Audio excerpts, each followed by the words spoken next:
Hello అండి, అందరికీ good morning, నమస్తే. ఈరోజు న్యూస్ పేపర్ అనాలిసిస్ వీడియో ఈరోజు ఇలా చేయాల్సి వచ్చింది. ఏమనుకోవద్దు. అంటే మా రిలేటివ్స్ది కొంచెం ఎమర్జెన్సీ సర్జరీ ఉంటే గుంటూరు లలిత సూపర్ స్పెషాలిటీ హాస్పిటల్ దగ్గరకు వచ్చానమాట.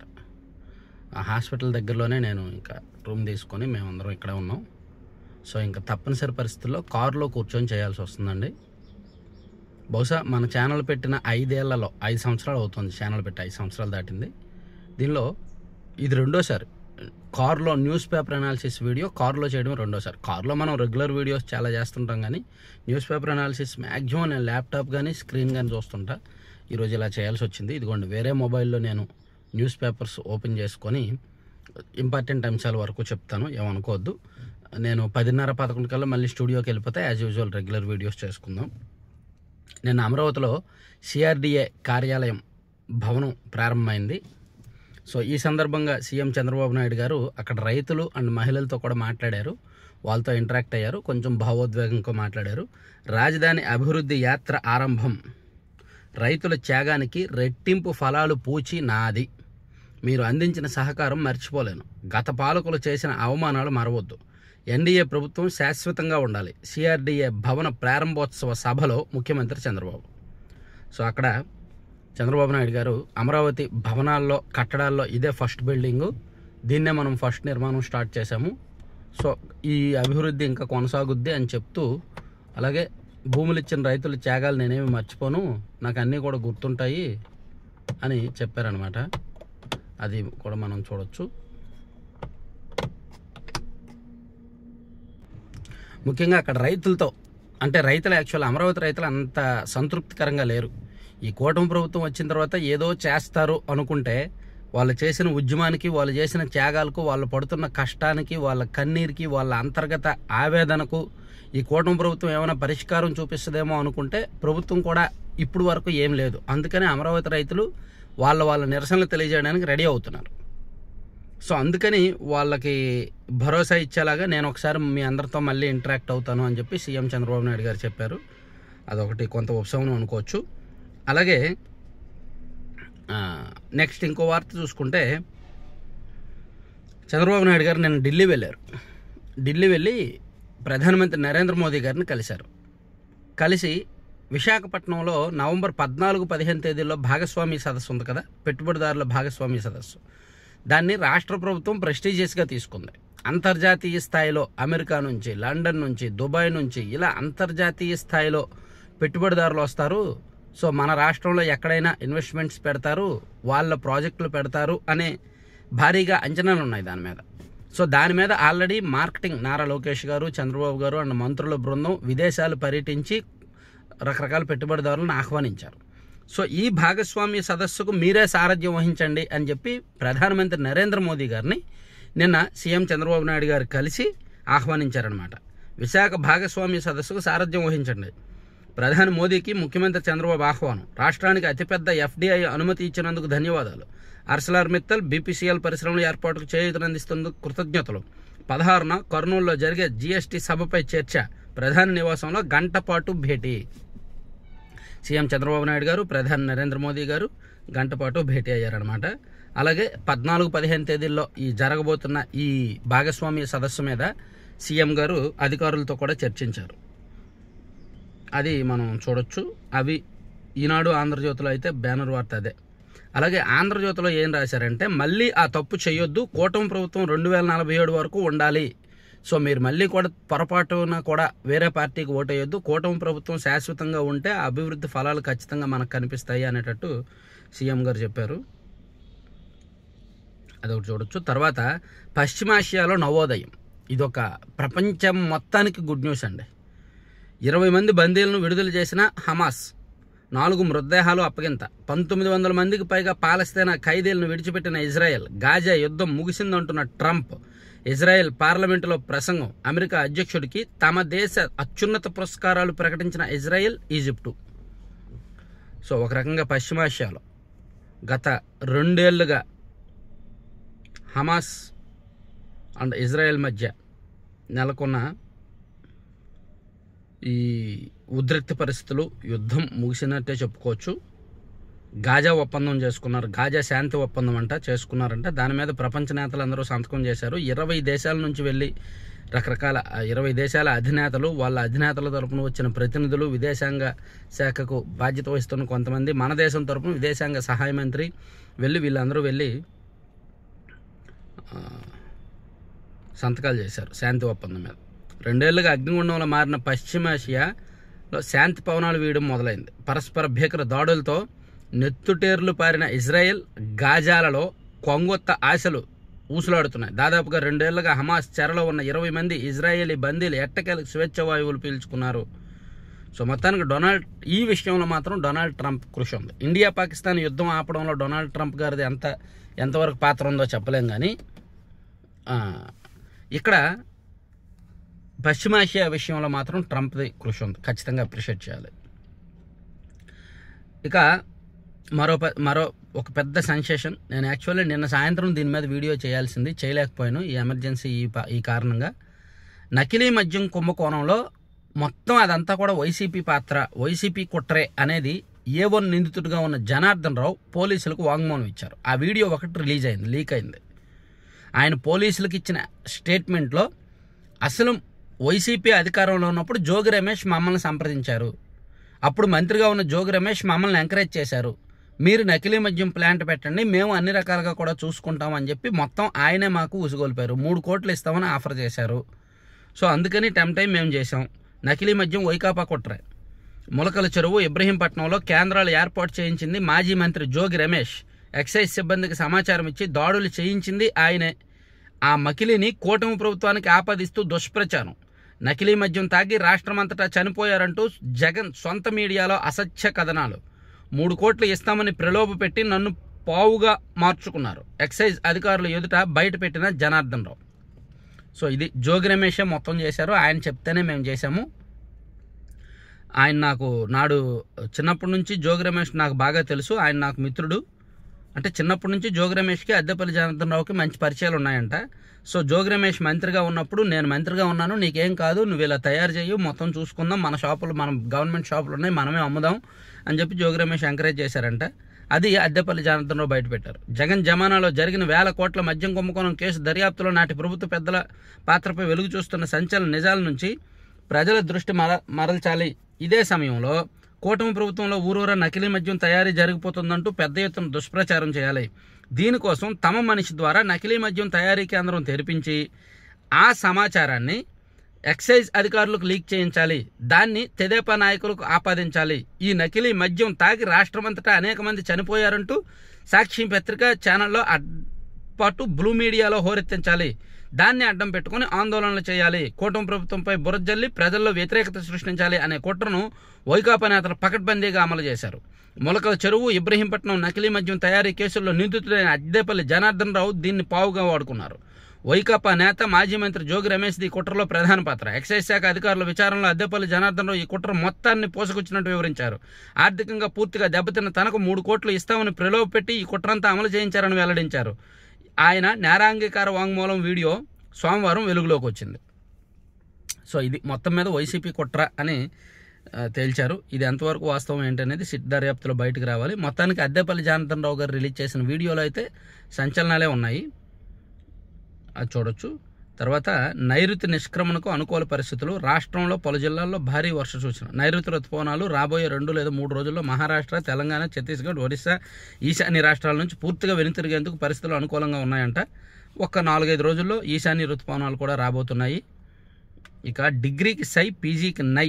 భవిష్యత్తులో నాణ్యమైన అధ్యాపకులు దొరకడం కష్టమే అంటున్న నిపుణులు.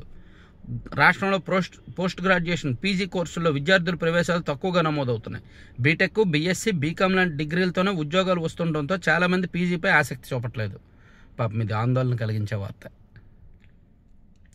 డిగ్రీలతోనే ఉద్యోగాలు వచ్చేస్తున్నాయంట, ఇంకా డిగ్రీలతో ఆపేసి ఉద్యోగాలు చేసుకుంటున్నారంట.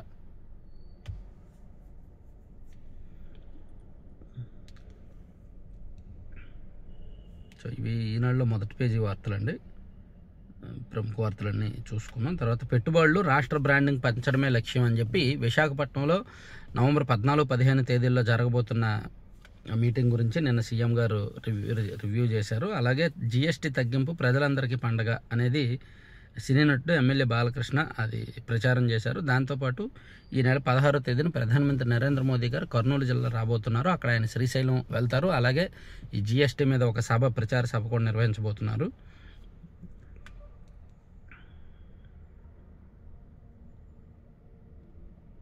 సో ఇవన్నీ ఈనాడులో వచ్చిన కీలకమైన అంశాలు. ఇంకా ఎక్స్క్లూజివ్గా ఈనాడులో ఏమైనా ఇచ్చారా అనేది చూస్తున్నాం.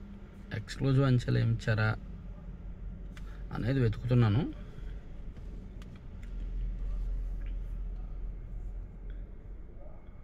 డీజీపీ నిద్రపోతున్నారు. హైకోర్టు నిన్న ఘాటు వ్యాఖ్యలు చేసింది రాష్ట్ర పోలీస్ శాఖ మీద, పోలీస్ వ్యవస్థ మీద. పరకమన్ కేసు ఉంది కదా, తిరుమల పరకమన్ కేసు, అది అసలు సెటిల్ చేసుకుంటే మీరేం చేశారు, పోలీసులు ఏం చేస్తున్నారు, పోలీస్ శాఖ మూసేయండి, డీజీపీ నిద్రపోతున్నారా అని హైకోర్టు చాలా సీరియస్గా వ్యాఖ్యానించింది. తితిదే పరకమన్లో అక్రమాలపై రికార్డులు సీజ్ చేయకపోవడంపై హైకోర్టు ఆగ్రహం, సాక్ష్యాల ధ్వంసానికి సహకరిస్తున్నారని వ్యాఖ్య.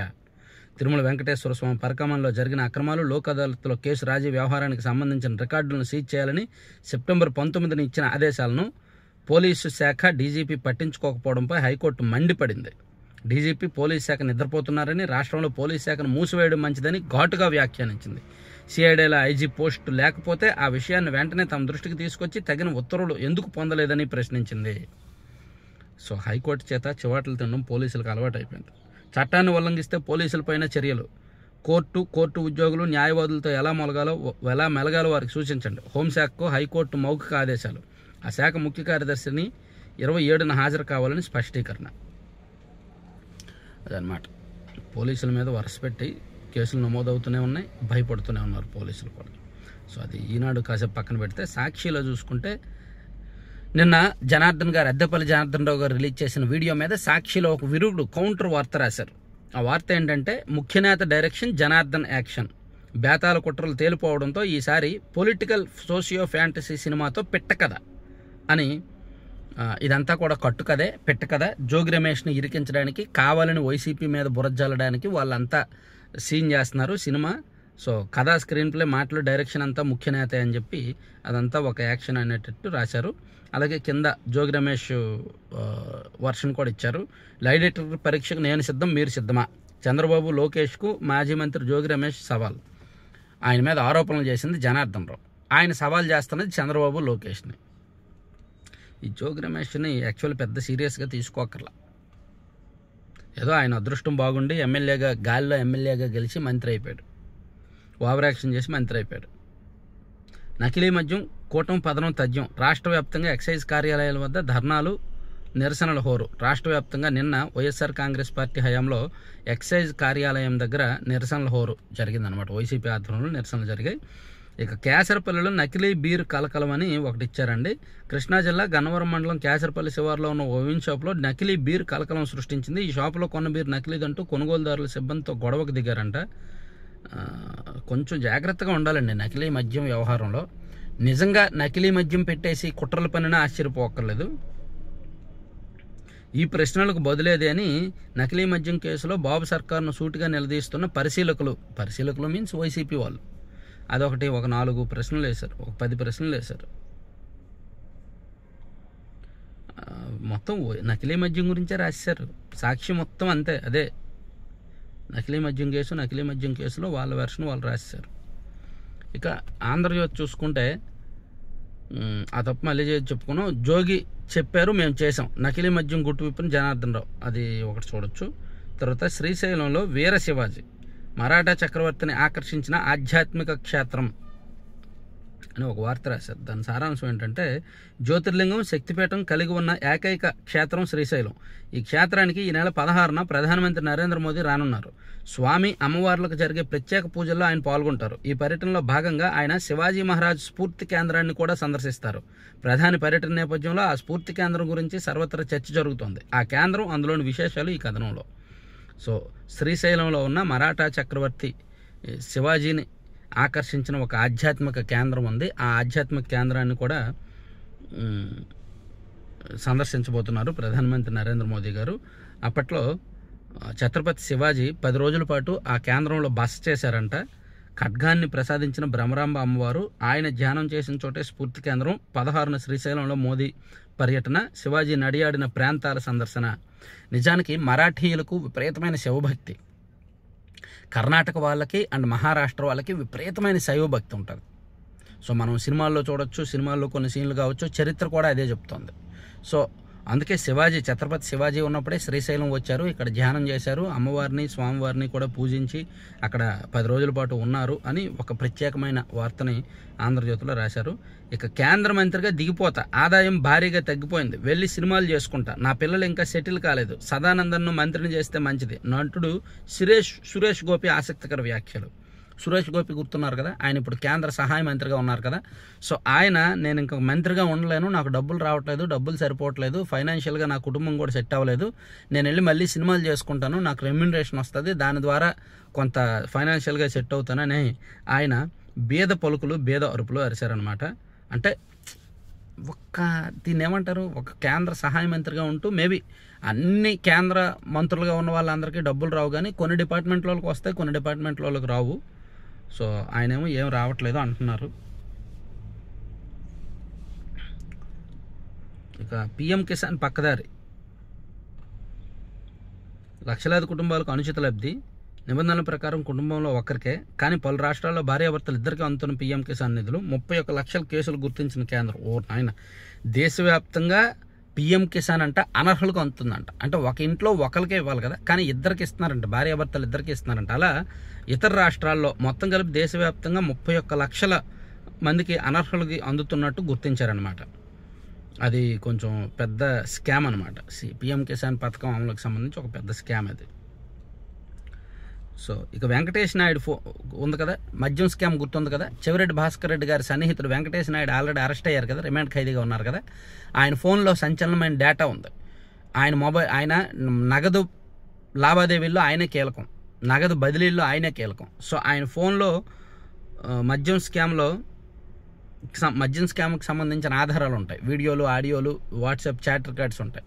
ఆ ఫోను ఇప్పుడు సిఐడి స్వాధీనం చేసుకొని ఓపెన్ చేయబోతున్నారు. దానికి కోర్టు అనుమతి ఇచ్చింది. సో ఇవండి ఇవాళకి కీలకమైన అంశాలు. అంటే కారులో మనం ఎక్కువసేపు చేయలేం కదా. సో ఉన్నంతలో నేను చెప్పాను, రేపటి నుంచి స్క్రీన్ దగ్గరే చేస్తాను. నేను 10:30-11 కల్లా వెళ్ళిపోతాను. అంటే ఇక్కడ సమస్య ఎక్కడ వచ్చిందంటే, ఇతర వీడియోలకు పెద్ద ప్రాబ్లం ఉండదు, కానీ న్యూస్ పేపర్ అనాలిసిస్ వీడియోకి వచ్చేసరికి మాత్రం నేను ఎక్కడున్నా ఏ పరిస్థితుల్లో ఉన్నా చెయ్యాలి. అది నాకు పర్సనల్గా కొన్ని ప్రాబ్లమ్స్ ఉన్నప్పుడు బయట ఉండొచ్చు. అందుకని నేను వేరే వీడియో, అంటే నేను ఎక్కడికి వెళ్ళినా 10-10:30 కల్లా స్టూడియోకి వెళ్ళిపోతున్నాను. అయితే మార్నింగ్ టైంలోనే ఈ వీడియోకి మాత్రమే మనకి అప్పుడప్పుడు ప్రాబ్లం అవుతుంది. సో మ్యాక్సిమం ఇది లేకుండా కూడా చూసుకుంటాను. ఈరోజు అయితే ఎమర్జెన్సీ అనమాట, మా క్లోజ్ రిలేటివ్కి లలిత సూపర్ స్పెషాలిటీ హాస్పిటల్లో రాత్రి సర్జరీ జరిగింది. ఇంకా సర్జరీ మొత్తం దగ్గరుండి చూసుకోవాల్సి వచ్చింది. సో అందుకే ఇది ప్రాబ్లం. Thank you.